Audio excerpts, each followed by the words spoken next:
Monsters coming down the hall. Spires cover all the walls. Serial killer is on the line. Wants to know if you have the time. Aliens are landing soon. This will mean certain doom. A chainsaw sputters and comes alive. Blood and death are close behind. One thing you can be certain of, the zombies just can't get enough. Just one more bite is all they want. The ghosts downstairs are on the hunt. The Shade Chronicles are keeping score. That's what all the writing's for. They record their stories one by one so you don't miss all the fun.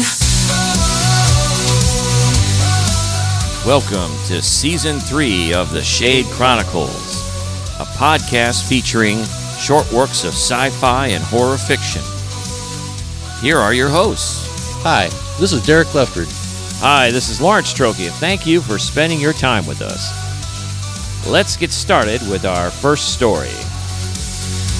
The Shade Chronicles are keeping score. That's what all the writing's for. They record the stories one by one so you don't miss all the fun.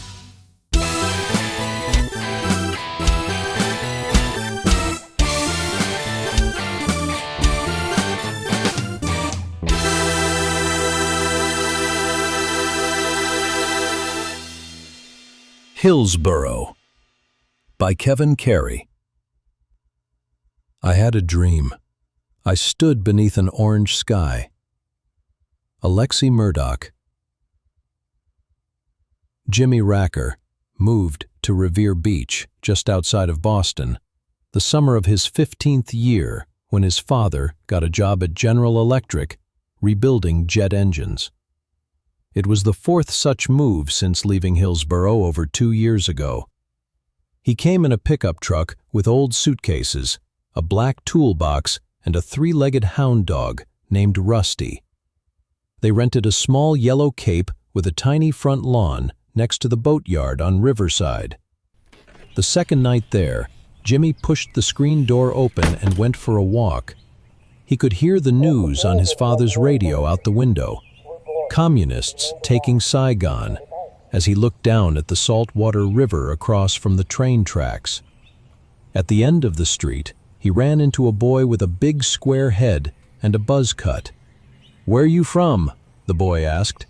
"Hillsboro," Jimmy said, not bothering to mention the stops in between, West Virginia, Maryland, and Pennsylvania. "Where's that?" "Tennessee." "I'm Chet, and my dad's the police chief," he told him. "Mine works at the GE, Jimmy said. "They got no GE jobs in the South. You had to come here?" Jimmy could feel it shifting. "I saw you walking by the boatyard with your dog," Chet said. "I see everything that goes on around here." Chet laughed and showed his gums like a horse. Jimmy stared back at him.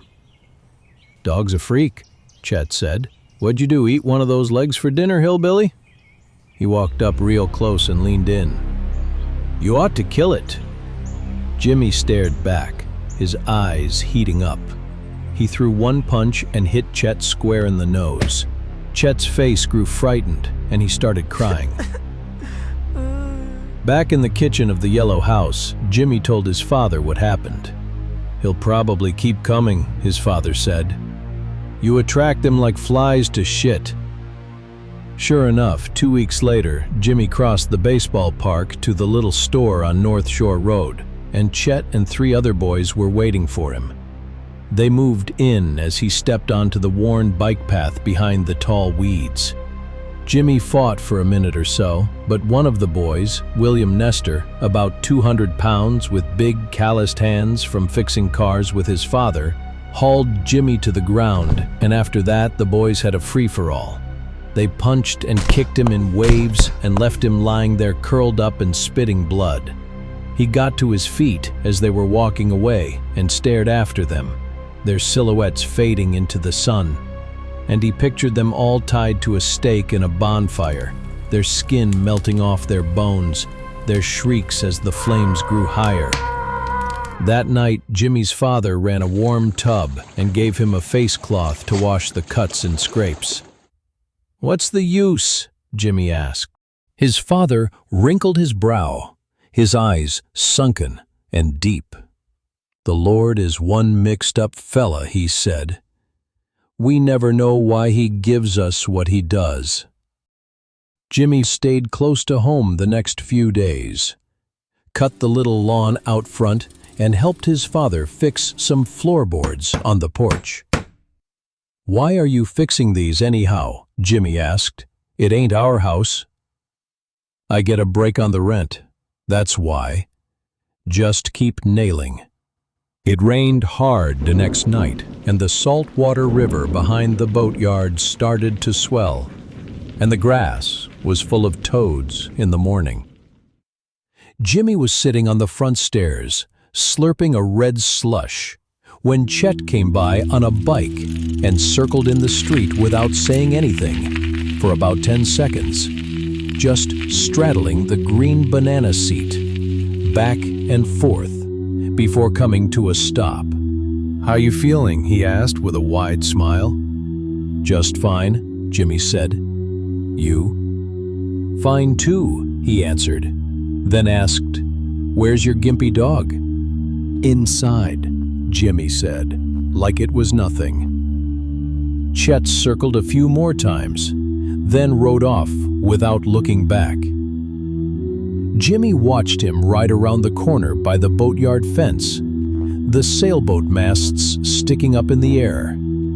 He sucked the last bit of slush from the white paper cup. The next few weeks hit 90 degrees, still not as humid as Hillsboro in the summer, but enough to take the zip out of you.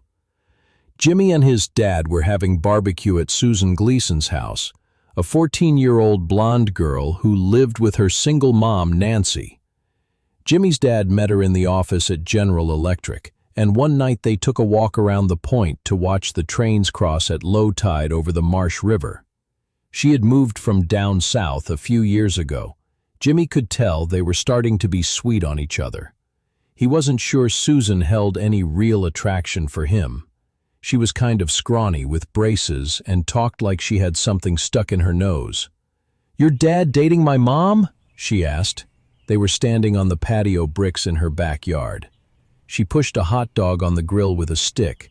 "Seems so," Jimmy said. "It's weird, my mom dating."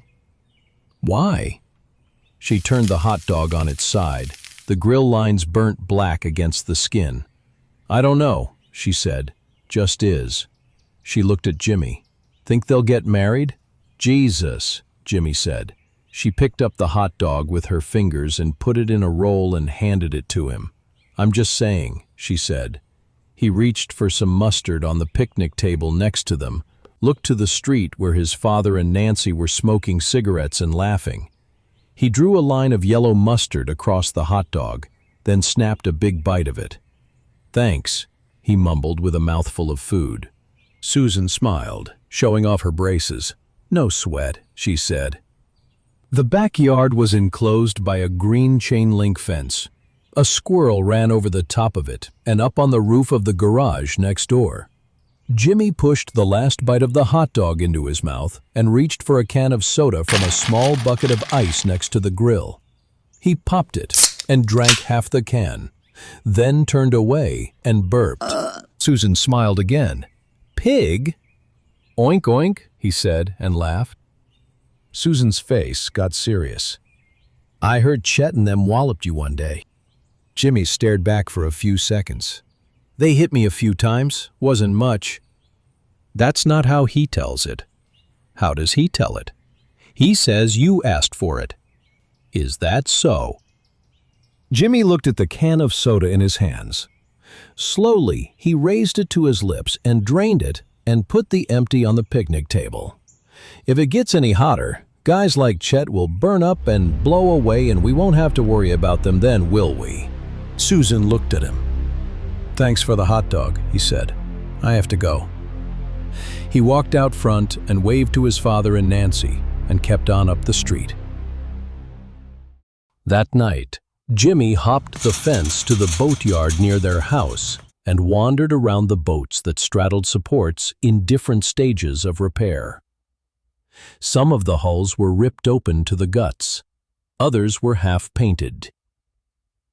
Every morning, someone would come by and start sanding or hammering. There were never many people around. He crawled into the open belly of a 30-foot wooden sailboat and lay down on the new spine of bent wood, smelled the traces of sawdust around him. He took a lighter from his pocket and flicked it open, then sparked it, and held it in front of his eyes, felt the heat on his brow, staring at the blue base of the flame, the smell of butane tickling his nostrils. It was always the initial smell that got to him, made him think of the backyard sheds in Wheeling, 4 at a time, or the abandoned condo building in Ballinger Creek. But nothing like that time in Hillsboro, when the kids were mean to him after his mother's accident. That was special. As the lighter grew hotter in his hand, Jimmy imagined being trapped, the flames rising all around him, the hull of the boat his fiery casket. Maybe it would all be easier that way. He snapped the lighter cap shut and jumped down to the ground. When school started, Jimmy saw Chet and the other boys who beat him up. They kept to themselves in class, but outside of school, they heckled him. "It can always happen again," Chet yelled at him one day from across the street. Jimmy did his best to avoid them, but they traveled in a little pack and would jump out from around the corner and threaten him. He took to wandering the beach in the afternoons, a mile or so from his house, just to keep away.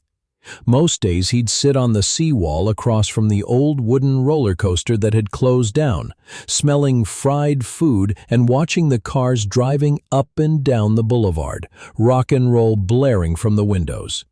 Sometimes he would look at the coaster and picture a string of cars rising and falling and people yelling with their arms in the air. There were holes in the plywood fence around it, where he figured kids were sneaking in to do who knows what, smoke dope, or make out. He had heard that someone tried to burn it down a couple of times. He could see the charred sections in the back where the flames must have crept up the wooden rails. A car raced by all souped up and loud, and Jimmy looked down the boulevard at the cardboard buildings, the beach shacks, the couples walking in the sand. He saw Susan walking toward him on the wide sidewalk. She smiled as she got closer. He waved and she walked over and sat near him on the sea wall. "What you doing?" she asked. "Just sitting," he said. "Do you mind if I sit?" "It's a free country." "Unless you're in school," she said. Jimmy laughed. A few muscle cars whipped by, revving their engines. "My dad told my mom you guys have moved a bunch of times." "Did he?" "Said he's always chasing work." He went silent, looked across to the coaster. A few boys were walking in through the fence opening and skirting up the tracks. He recognized Chet's big head. She noticed what he was looking at. "They're crazy," she said. "They're always sneaking up there like it's a playground." He kept staring. "What's your favorite subject in school?" she asked. "I don't much care for school," he said, "but if I had to choose, it would be science." "Me too." Her voice went up. "Maybe you'll be a scientist someday." "Maybe you too," he said.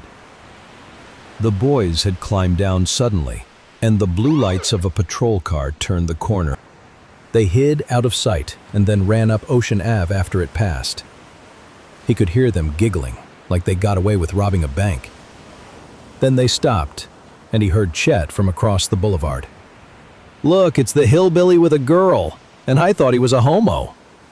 They laughed and ran off. "I gotta go," he said. "Don't mind them," she said. "They're dimwits." "I know." "Can I walk with you?" she said. "At least halfway." She laughed. "If you don't mind."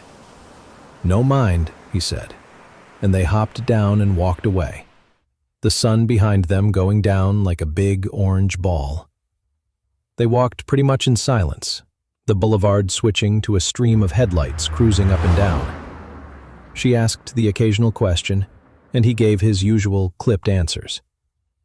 When they got to her corner, she said goodbye and turned to leave. "Hey," she said. "Nice chatting with you." "You too," he said, and she ran off down the street. He looked after for a bit, then moved on. A few weeks later, he walked into the kitchen after school to see his father sitting at the table later than usual. He was staring into a white mug of coffee. "Not working tonight?" Jimmy asked him. His father reached to the floor and picked up a jar with a rag tucked inside it. Jimmy could smell the gasoline. He hung his head.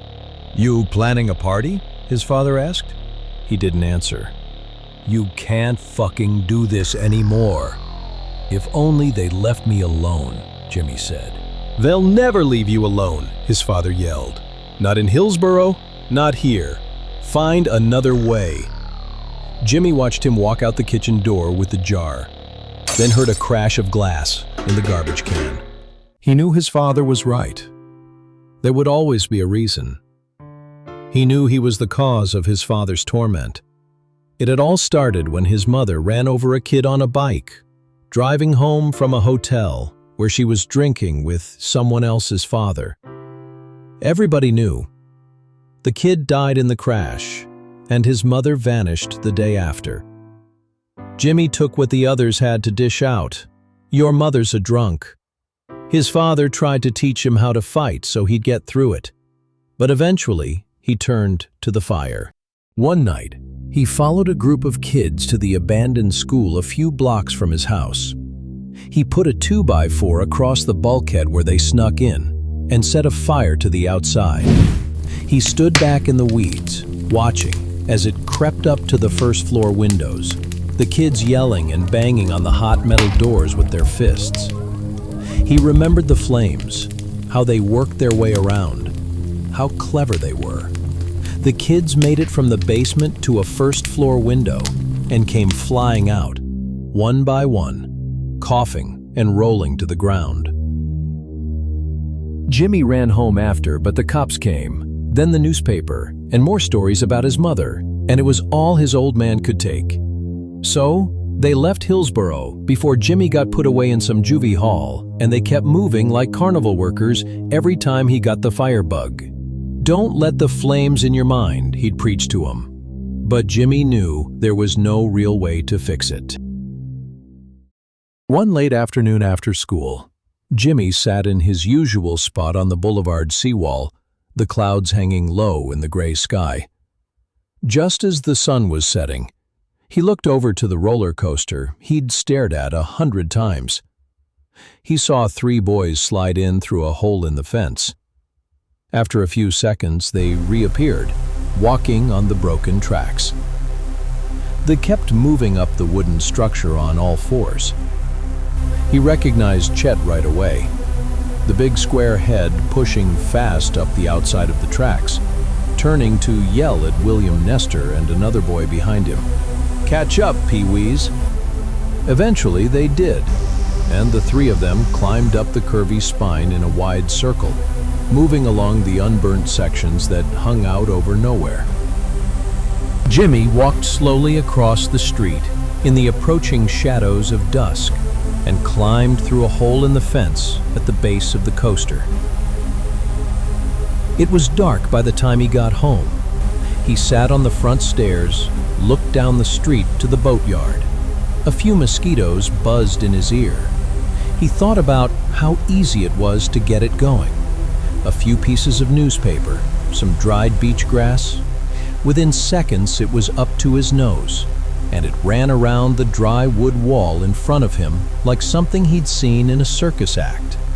He had jumped over it and run to the sidewalk and watched it burn as he backed up onto the road, the bright orange explosion in front of him. Somebody honked and he dodged an oncoming car, then ran to the beach. By the time he reached the sand, the flames were on the first level of tracks, and the boys looked on from halfway up. He could hear the panic in their voices as they yelled and climbed higher and higher to get away from it. When the first ladder truck got there, the boys were standing on the very top of the curve of the coaster, waving their hands and yelling. Chet wrestled with the others to jump first in line and grabbed the gloved hand of the fireman who guided him, then reached for the other 2 boys. The 4 of them soon went out of sight down the ladder before it swung away from the flames of the burning coaster.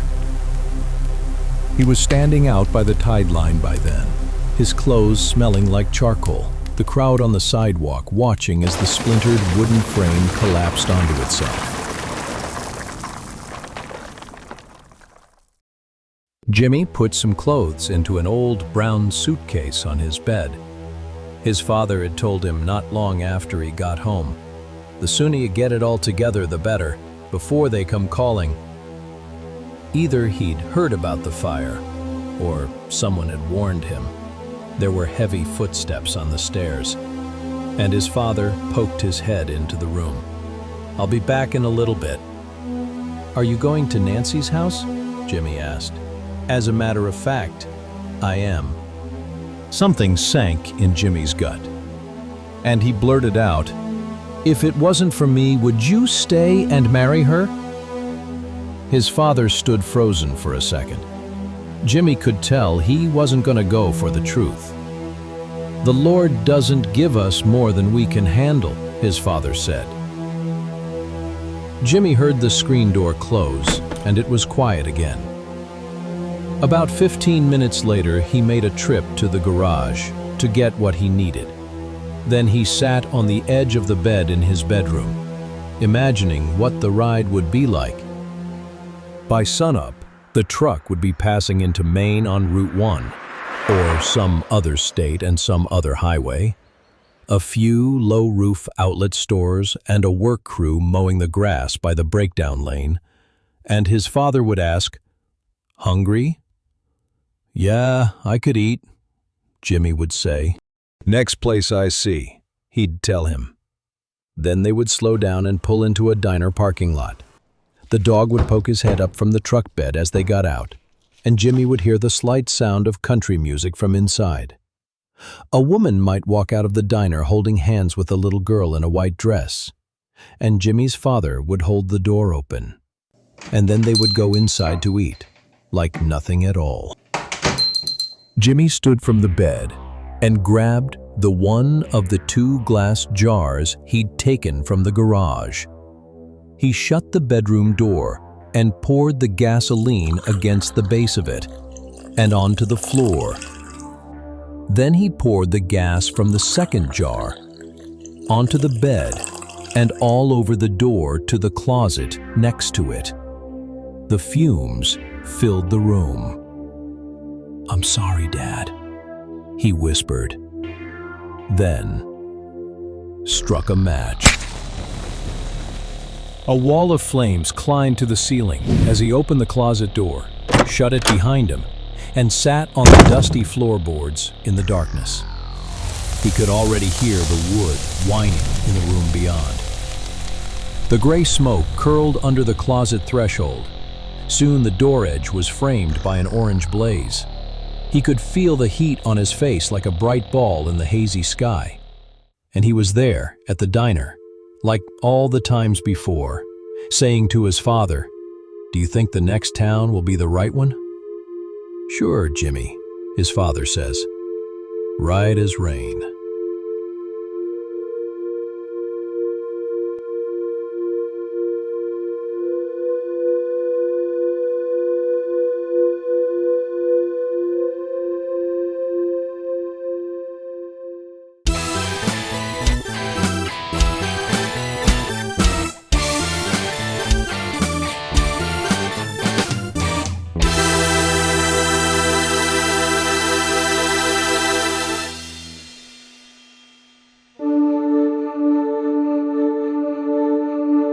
For 2 seasons, the Shade Chronicles podcast has introduced you to a universe of the scary, strange, weird, and fascinating. Now all of the stories from the first 2 seasons of the podcast are collected and available in a hardback book for your reading enjoyment. Newly edited and revised, experience the fright and wonder again of the stories from the Shade Chronicles, and join us on an exploration of imagination. Find your copy of Tales from the Shade Chronicles podcast on Amazon today, also available in paperback and Kindle versions.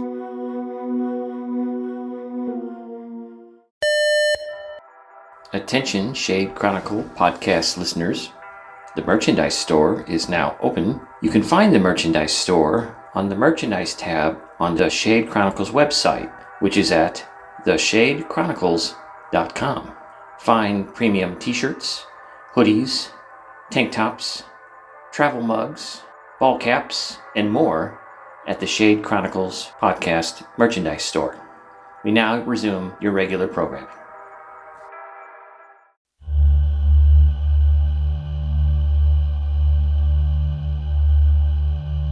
The Holly in the Ivy by Makayla Carmichael.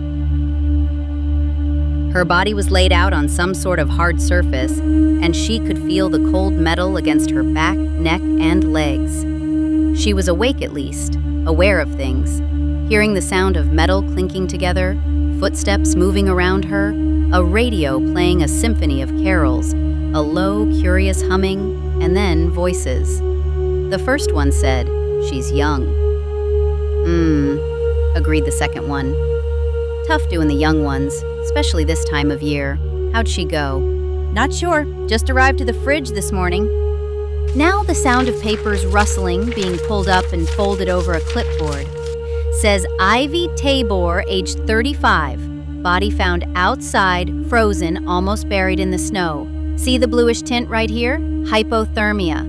Not much more in the report. No autopsy, but there is a head wound. And she felt her head being gently turned to the side. It was second voice again, the one making the observations, and wait, what was that about a fridge? She heard more papers lift and crunch. Here, police report.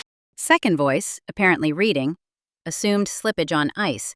Wound caused by hitting a stone on the way down. Lay outside for a couple of days. The sound of papers rattling again. And just what was this damn report? He continued. Reported missing. Found her car nearby. That's about it. Ruled an accidental death. Accidental death? Ivy could feel the clipboard being placed down beside her, the thin, cool wood touching her shoulder. Just bagged and tagged. Released to us earlier today. Family just wants the usual. Thought I'd get a jump on it. What a waste. Ivy felt her arm being lifted up by first voice, the sheet being pulled down across her breasts and lower. What was this? What fucking violation? And where the hell was she? Her thoughts raced. She wanted to speak, but couldn't. She couldn't move.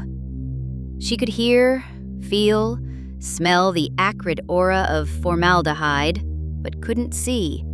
Her eyes were closed, and first voice had cold hands. Second voice had felt warm, the latex of his gloves gliding smoothly and gently against her skin. Her arm dropped suddenly. "Hey," it was second voice again. "Be gentle, will ya?" To which first voice responded with an astonished chuckle. "You kiddin'? You guys kill me with your respect the body bullshit. If you hadn't noticed, she's gone. Look her, though.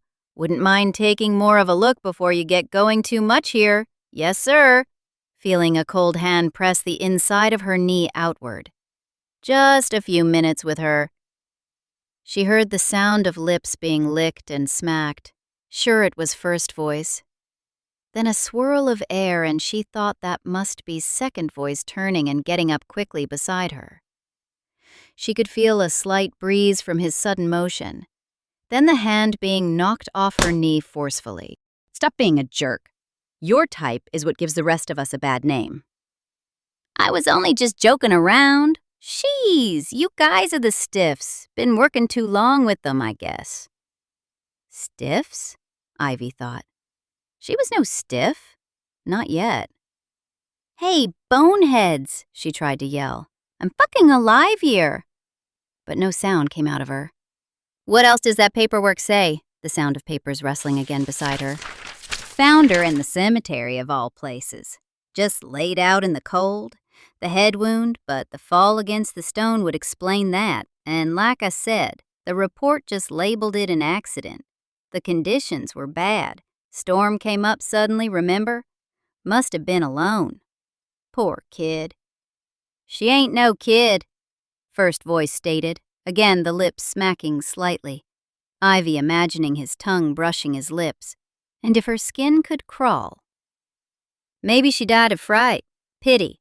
So young, why don't you take a hike before you start drooling? It was second voice with chivalry in his voice, also some disgust. Just thought you might need some help is all. Don't have to get so defensive over a corpse for crying out loud. A beautiful corpse, though, have to say. Sure you don't just want her all to yourself? She heard first voice's laughter again, which was beginning to sound like metal grating on metal. I've got it covered. Got the chemicals all ready. Chemicals? And if she could shiver. Now second voice was beginning to scare her too. All right, Mort, have at it then. I've got other shit to do besides. Gotta get set up for tonight. 3 visitations. I mean, what the fuck are they doing planning 3 in one night? Can't help when someone passes away, I guess. It's the fucking holidays. No one dies conveniently. You should know that by now. Second voice answered, a cool voice of reason.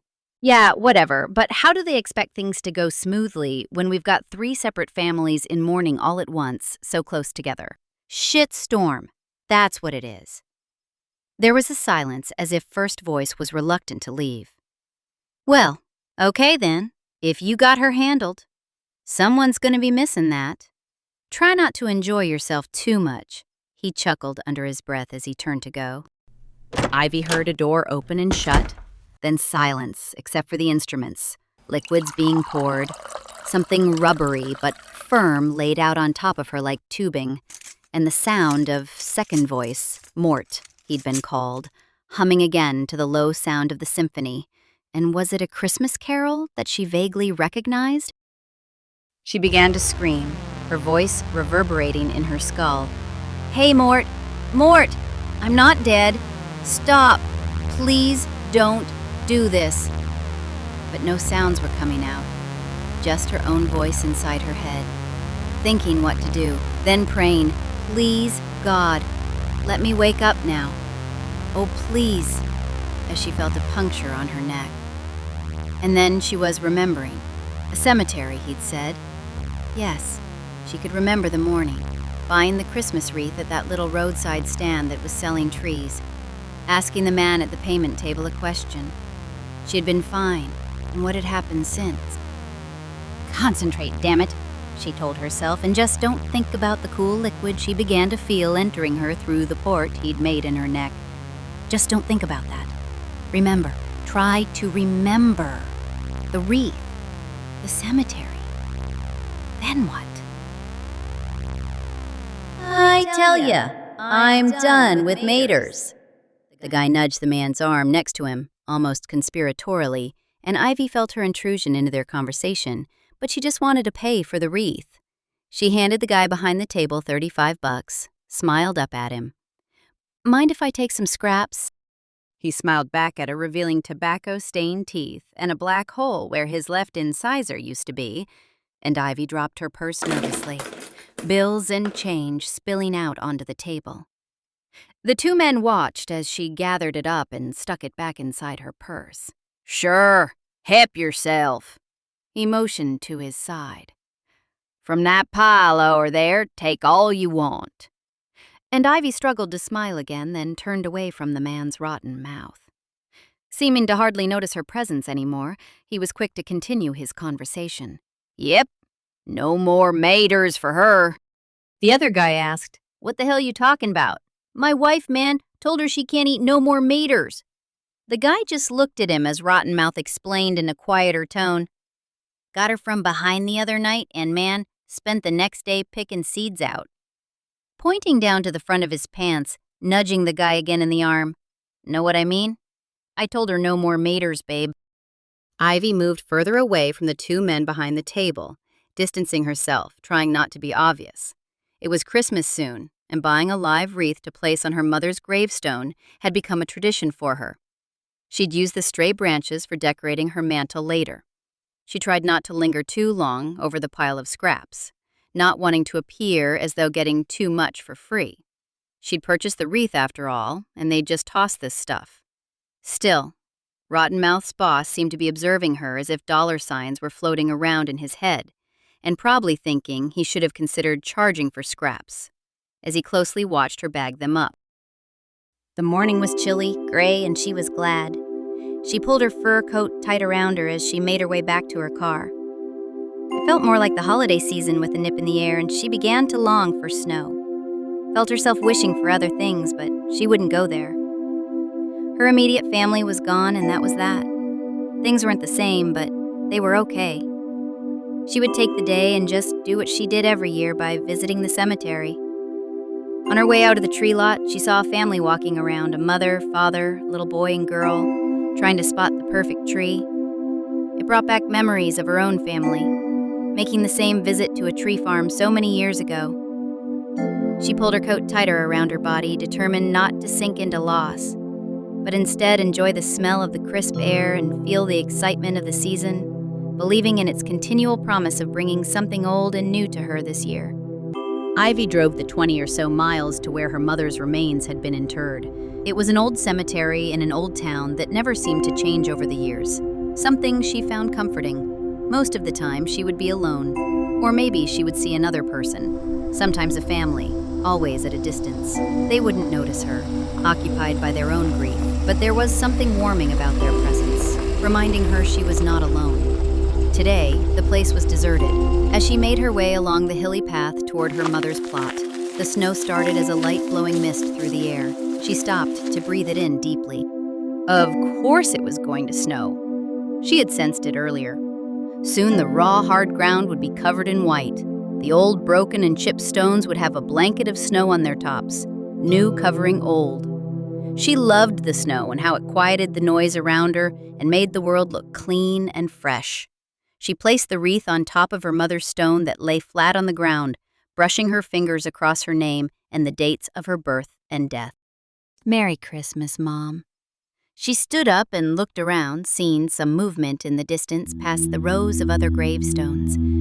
There was a man looking at her, silently staring and unmoving. A burst of cold shot through her and she felt a shiver run up her spine. She suddenly realized how alone she was here.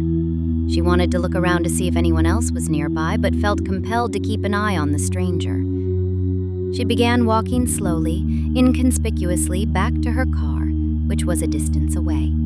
She looked down briefly to the uneven path, and when she looked up again, he was no longer there. She turned around, trying to find where he'd moved to so quickly, but couldn't see him anywhere. She began walking at a faster pace, sensing something strangely familiar about the man she'd seen. Just as fast as he disappeared, he appeared again in front of her, standing obtrusively between her and the vehicle. He started to move toward her, and she turned and started walking away as fast as she could without being obvious. And this is crazy, she thought. She slid behind a large monument and stayed still, listening for his crunch in the snow. Buffalo gal, won't you come out tonight? Come out tonight. She heard him sing as if on the wind, goading her, coming closer, and what the fuck was this? It was a cemetery, for crying out loud. Sacred ground, or so she had believed. And dance by the light of the moon. His voice was menacing and drawing nearer to her. She stepped around the stone to get a better view of his position.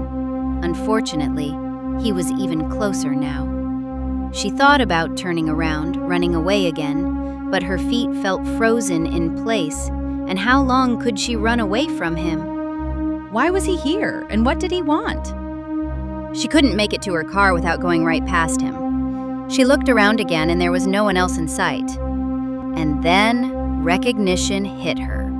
He was Rotten Mouth's boss, now feeling the uncomfortable familiarity of that leering stare. And had he followed her here? It had to be, but why? She wondered. As his body moved nearer, his vacant expression answered her fears, and she knew he wasn't there for any other reason besides her. She turned to run, heard his footsteps follow, and ran faster, as fast as she could. But it was hard to move fast as the snow had begun to accumulate, and she felt her feet slip as she ran across the stones. How could this happen here? She wondered incredulously. She wanted to see how close he was, but knew not to stop and look back. He would catch up to her, overpower her, probably just a matter of seconds now. She could scream. Yes, she would scream at him. She stopped, turned, stood her ground, shouted, "What do you want?" He stopped running, calmly stated, "I believe you owe me some money." "What? The scraps, you mean?" And was the man delirious? "Your friend said I could have them, but I can pay you something if you want." "I don't have any use for them scraps." "I paid you for the wreath." "Yep, you sure did. But I think you got more." "I left my purse in my car. I'll get it for you. If you wait here, I'll go get it." He began to laugh. "Now why would I wait here? If I let you go back to your car, you'll just drive away." He grinned. "Ain't that right?" No, I won't, I promise. I'll give you money, what I have. You can come with me, really, it isn't much, but I'll get it for you." He began to walk forward, closing the gap between them. Ivy stood staring, afraid of staying still, but too terrified now to turn away and run again. Now we're all alone out here. Maybe it's more than money I want. How about that fur there? He lunged forward and she stepped back, tripping and falling backward onto the stony path that was now completely snow-covered. He was on top of her, and she could feel his weight against her. Instinctually, she brought her knee up hard against his groin, and he rolled off of her, curled in pain. "Bitch, give me that fucking fur, or maybe I'll just take more." He began to recover, trying to stand. Ivy bounded up and ran away, sprinting across the graveyard, snow and ice beneath her feet, slowing her, making her lose her grip on the earth. She just had to make it back to her car, she thought insanely now. But she was too far away, and she felt ice-cold hands pulling her hair, bringing her down sharply. She screamed. As she fell, she saw her mother's wreath lying just beside her face, so close that she could read the tag on it, Sides Tree Farm. As she felt the paralyzing weight of him on top of her body, her thoughts raced. He is going to kill me, maybe more. No one will know where I am. No one will know what happened to me. He held her head down with one large hand, her cheek touching the cold snow and dirt, her mouth smashed against the wreath. She opened her lips, her mouth, and bit down hard, then felt his hands pick up her head and bring it down forcefully against the stone, and then a release as he began to fade away just as quickly as he'd appeared, and she could see herself from above, sprawled on the ground. She felt the earth underneath move slightly below her body, felt something touching her legs, her ankles. She looked down.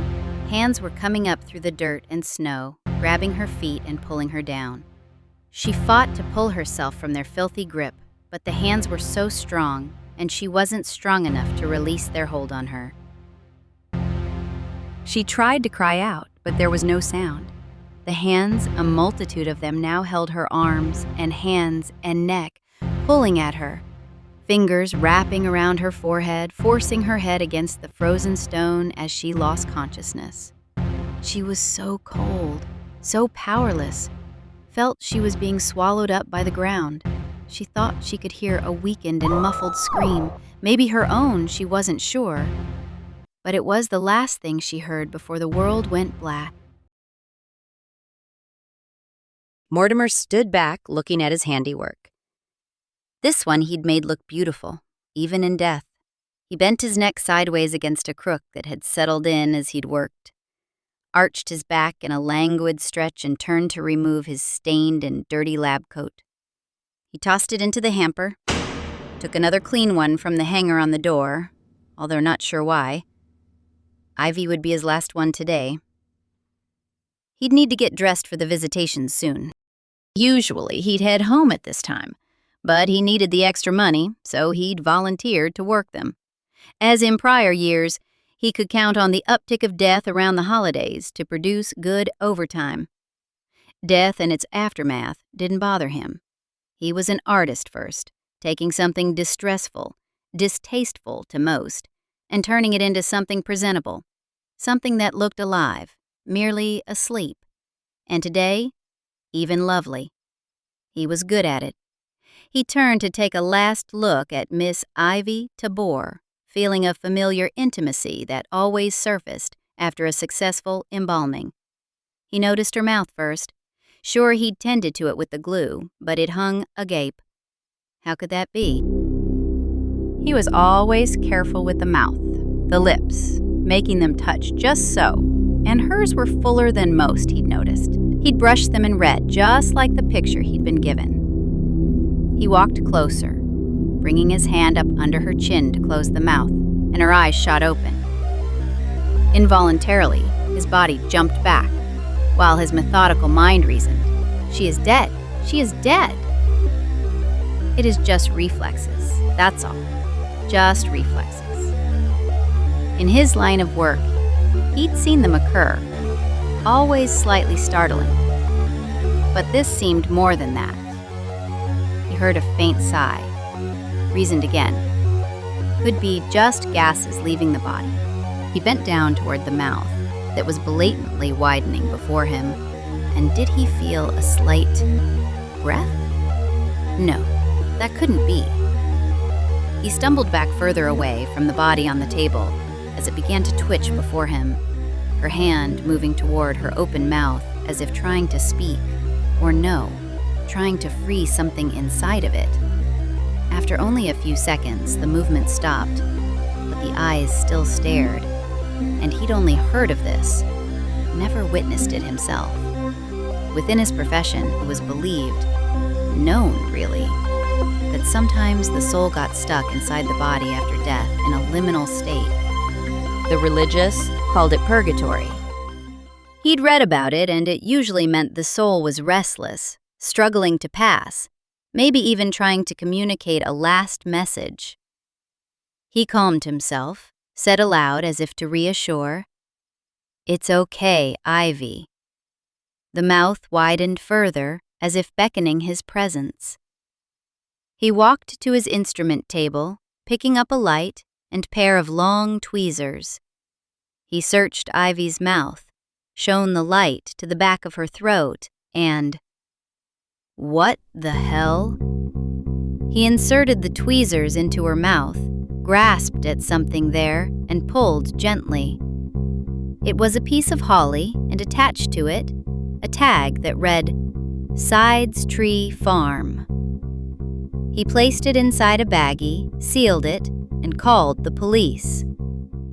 Ivy's body was reclaimed by the authorities, and a full autopsy with a formal inquest followed. It didn't take long for the detective on the case to find the tree farm that Ivy had visited that morning of her death, or to discover the parolee working it this year, a criminal with a long rap sheet of transgressions, including robbery and assault.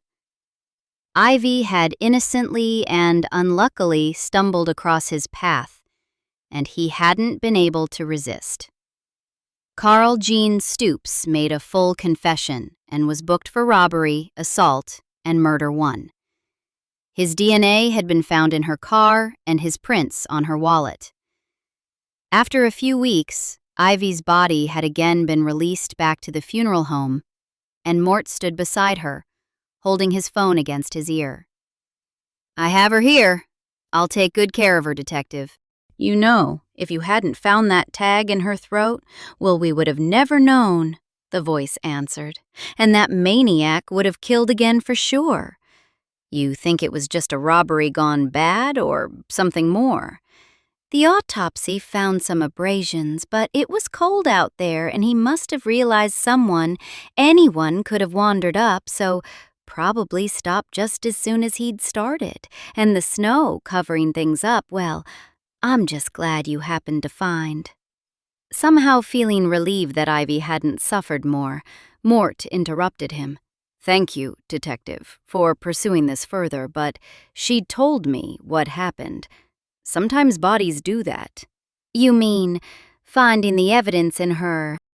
Mort hesitated, almost began to explain, the liminal state, how even after death some people could communicate, but decided he would just sound crazy trying to explain what was only discussed in the back rooms of his professional conferences, some of the participants even refusing to believe, to accept. He knew what he'd seen with his own eyes. Yes, finding the evidence, just luck, I guess. And he hung up the phone without telling the detective that Ivy had solved her own murder by biting the wreath and holding that tag in her mouth.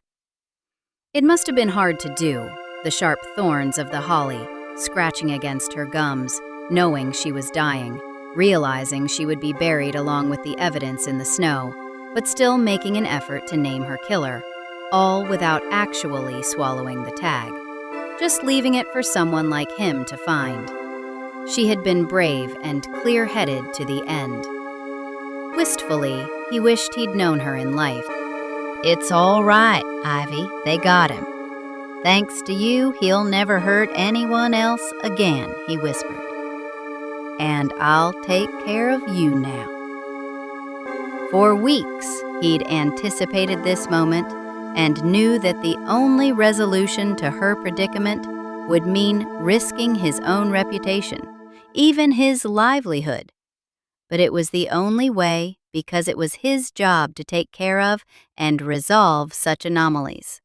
It was his duty to take care of the dead, to take care of Miss Ivy Tabor.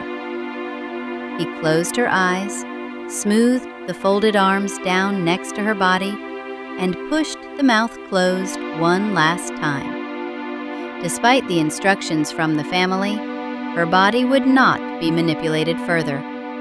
He pulled a sheet over her.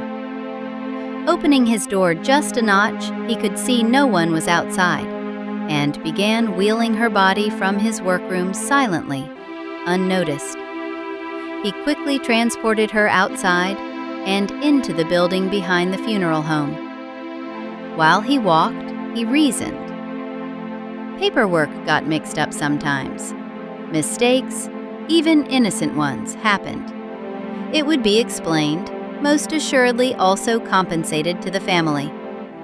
The incident would be covered up, the funeral home would see to that. He didn't know what would happen to him. He just had to follow the unwritten protocol of his profession. He had a responsibility to the dead, after all. Those were his thoughts as he opened the door and slid Ivy's body into the dark tunnel. He closed the door, turned the lock, and set the temperature, listening for the sound of the furnace. It wouldn't take long, and by the time anyone noticed, she would be gone, completely and wholly this time. In such a situation, it was the only sure way to separate the soul from the body, to give it release, to send it on its way. He sat down, waiting anxiously and watching as the flames leapt inside the small window. He put his head down, clasped his hands, and began to whisper a prayer. The only one he knew from childhood.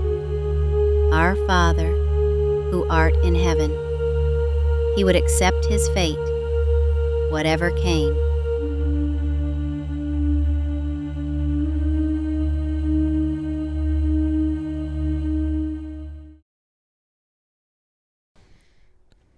So we are back for the second half of season 3, and we're coming back with a bang. Wouldn't you say? Yes, we are. Oh my gosh. Can you believe the stories we've got in this episode? It's going to start off this one and just go for the rest of the season. It's literally grabbing you by your throat and saying, "Look at me." Yes. And fear me. I mean, it's just amazing. So our first story is Hillsboro by Kevin Carey. Let's hear a little bit about the author from Kevin himself before we get into discussing his story. My name is Kevin Carey. I teach creative writing at Salem State University in Salem, Mass. I've published 7 books to date, including 3 full collections of poetry and 2 novels, and a few collaborative chapbooks. You can find me on kevincarewriter.com. I grew up in Revere Beach, Massachusetts, at a time when the arcades and the amusement rides on the beach were disappearing. There was one roller coaster that had caught fire or was deliberately set on fire a number of times. I remember going to see it finally burn down when I was a kid. From that image, I imagined a boy who was a pyromaniac and his father, and what it was like for the father to have to keep them moving from place to place because his son had burned something else. This type of desperate loyalty was interesting to me. I was also interested in the mind of someone who otherwise was a pretty normal kid, trying to adjust to always being in a new state and a new neighborhood. From there, the story grew into a more supernatural tale, with the fire and the need for fire controlling everything around the boy and his father. Kevin did an amazing job, I got to say, with this story. Classic, I really had that 1970s feel from his description of how things unfolded and just where they were at and just how he laid the story out. So I felt like I was watching an old movie in some ways. And then we get into, this kid's problems, his emotional state and all that. This thing is such a gut punch for me. Right. I just was like, wow, amazing. Yeah. So we really come out of the chute on this one on fire, literally. Yes. So what are your thoughts on this story, Hillsboro? Well, first thing is I really like bad guys in stories because they make the good guy more important to me when I'm reading about it. And makes the good guy a better good guy. And when the bad guy just stays a jerk and doesn't learn, that really appeals to me too because it's staying within the character. And, not everybody has to be able to change. And I think that's what this story has done here. I really like how Chet is written and how I made him not like him at all. Oh, he's a prick out the gate. He is. And thinking about this story, it reminds me of. It really gives me a of Mice and Men vibe. Now you're getting all classical. Oh, on yeah. me. Oh my God! Classical, Look at you. Because it's about two people that care about one another, or have to in those cases, and they survive only with one another. Then explains the reasons and the horribleness of what happens to make them in the situation we're in, which from this was, having to do with the mother and how it kind of went downhill from there. Right. And it's a great thing to be able to be thrown into the situation and meet them, right at that point there, and you get the history, but you also, what's coming. Yeah. But really good. Yeah, I mean, for me, just being a father and having to, sympathize with Jimmy's father in this and the struggles that he's gone through. I mean, first, he's got a bad marriage, obviously, that ends, or it's not necessarily a bad marriage, but a bad situation that happens in his marriage. But it's kind of a bad marriage because she was kind of cheating on him, is kind of implied, and then it just blows up when she kills this kid by accident and leaves without trying to work through her problems. So I have sympathy for the father in this one, and poor Jimmy, again being traumatized and teased and picked on, that kind of thing. So I know what it's like to feel like that too. Right. So I sympathize with him. So much empathy. I mean, at the get-go, I'm hook, line, and sinker in this story and Agreed. feeling it for these people. Right. And then, to start to see how they're trying to make their way through a difficult situation and starting over and just trying to move forward. And then you got Chet and his buddies, and kids will be kids, and this kid's an asshole, so he's going to really push the envelope and do his thing, because at the time that we're in, there is no alternative programming available at school about bullying and all that kind of stuff, and trying to make people get along and recognize everybody else's differences and celebrate those and that kind of thing. So Jimmy is trapped. Right. And his only resource he feels is the fire. Right. And I like the ride that the author takes us on in the sense of the son is non-apologetic. He's going to do what he's going to do. Right. Dad's like, he's going to do what he's going to do. I just hope someday it ends. And it's just an ongoing kind of thing, and it's just going to be the way it is. And that's kind of reality to me in the sense of how most things go. He's not going to always learn a lesson. He's not always going to change, Well, and the other thing, too, I when Jimmy's father realizes that Jimmy's stocking materials to start another fire or to do something like that, and he's like, "You planning to throw a party?" Yeah. That kind of thing. At first, as a modern day person, you're like, "Well, shit, why didn't he just get him into counseling or Right. But then you got to remember, at this time the story is written, none of that stuff really existed. Yeah. Nobody was talking about their feelings, or going to therapists or any of that kind of stuff in any significant. Just rubbing dirt on it. Unless you were, super rich or something. Yeah. So, again, no resources available for this kid to be able to work through his problems and get some significant help. So it's almost like predetermined that this is going to happen again. Yeah, and that's what I like about short stories. You're brought into the situation. There's got to be a lot more you can unpack from the back of the story, and then who knows what's going to happen going forward. But being dropped into the middle of this was a great one to read. Right. Oh, for sure. I enjoyed it immensely and enjoyed working on it in terms of the audio production as well. So, very, very good job on that one, Kevin. Thank you so much for sharing your story with us and allowing us to bring it to life in terms of the audio production. So the next story we've got in this episode, again, kind of the 1-2 gut punch in our comeback in season 3. We've got the Holly and the Ivy. And in hindsight, I probably should have left this one made it appear more closer to the holidays, because it is a holiday story in some ways when you think about it. But when I first heard this story, it was just such a horror story to me that I didn't even consider it to be anything related to the holidays, even though we're talking about her shopping for holly. It's not necessarily for Christmas, even though it kind of is.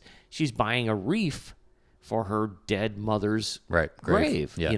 So again, it didn't necessarily occur to me that this is more of a holiday-ish kind of thing, but I'm sure just anybody listening to the story can enjoy it any time of year for sure. So again, this is the Holly in the Ivy, kind of a little pun there. Well, the title is what I love because it tells you the story right there. Yeah, it lays it all out, doesn't it? Yeah, and I didn't know that till the end, which is another a great thing about how it was written. Sure. But yeah, I was sitting there and looking at it and thinking, what? How does is this person named Holly? I went back, had to read, and I was just like, I got to figure out what this title means. And it explains it completely great. It does. It does. Yeah. Makayla Carmichael is the author, and she did an amazing job. And just a little bit of information about her. Makayla was someone who used to be an accountant, and then she escaped that. Retired a few years ago, according to her information here.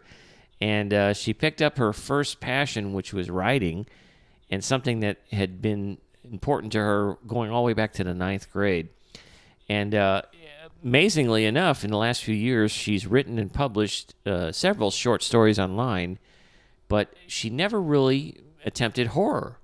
So this is like her first shot at horror. Great job right out of the gate. Oh, my God, right? Very, very well done.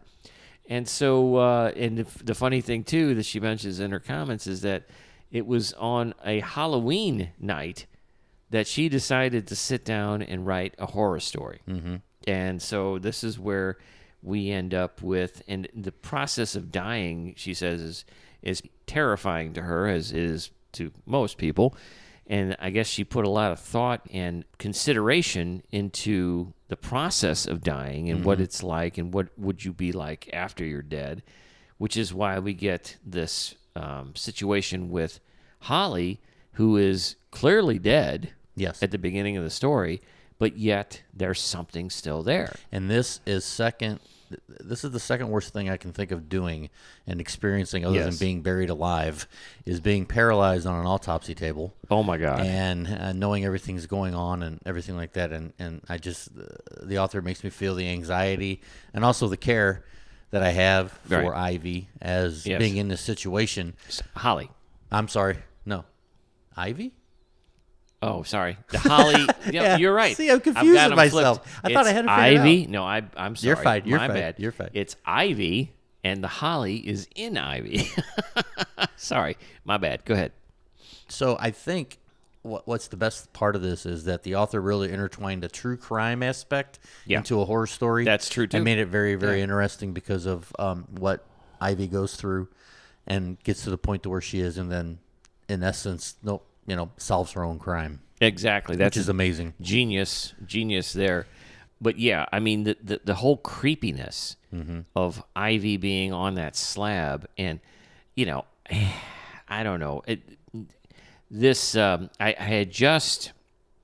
I'm in the process of reading Nosferatu by Joe Hill, and there is a scene that is similar with another person who's in a morgue and doing weird things to a cadaver, or not a cadaver necessarily, a dead body, a corpse that's been autopsied. And, the beginning of this story with Ivy and the creepy second mortician or second helper guy, I don't know if he's actually a mortician, his comments and how beautiful she is and how, oh my God. Yeah, well, you got to have that because you either got that character that's in an autopsy room or the guy that opens up his chicken salad right on the person's stomach and starts eating it as if it's just like a regular job. Right. You got to have one of them, and the author chose that one, and I'm fine with it. But it was so disgusting. It just made my skin crawl. Oh, yeah. But, it reminded me of the similarities in Nosferatu with this security guard that's taking pictures with corpses, especially famous ones and all this kind of stuff. Right. But, and then just sympathizing with Ivy. I was going to do it again. Sympathizing with Ivy as she's just helpless and has to endure the embalming process and all this stuff. But yet, then it gets super creepy with her actually somehow being able to manipulate her dead body after it's dead. Right. The explanation of how she had the holly in her mouth, and all that type of stuff. The writer did a great job in the sense of putting you in that situation and having you understand it and visualizing it. For sure. Yeah, Makayla, good job. Very, very creepy story. Very well done, and a very satisfying ending. Yes, agreed. Yeah, for sure. So that wraps up episode 7 of season 3.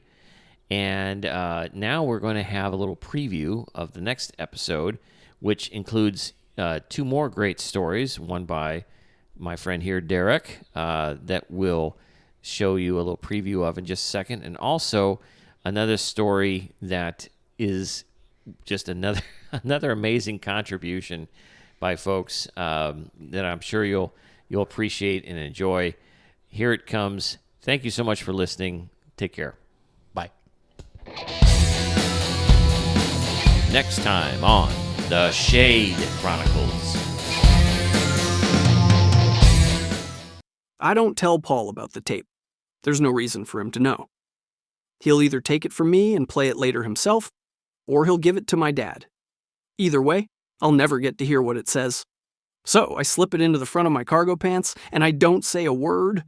It's dark anyway, except for Paul's flashlight, and he's ahead of me by a couple of yards, and he doesn't turn around. Before I had put it in my pocket, I'd flipped it over, and even though it was dark, I could see that there was something scrawled on one side of it in what looked like glow-in-the-dark ink. It was eerie, really, the way the letters jumped out at me. All caps. Do not play. I should never have told him about this place.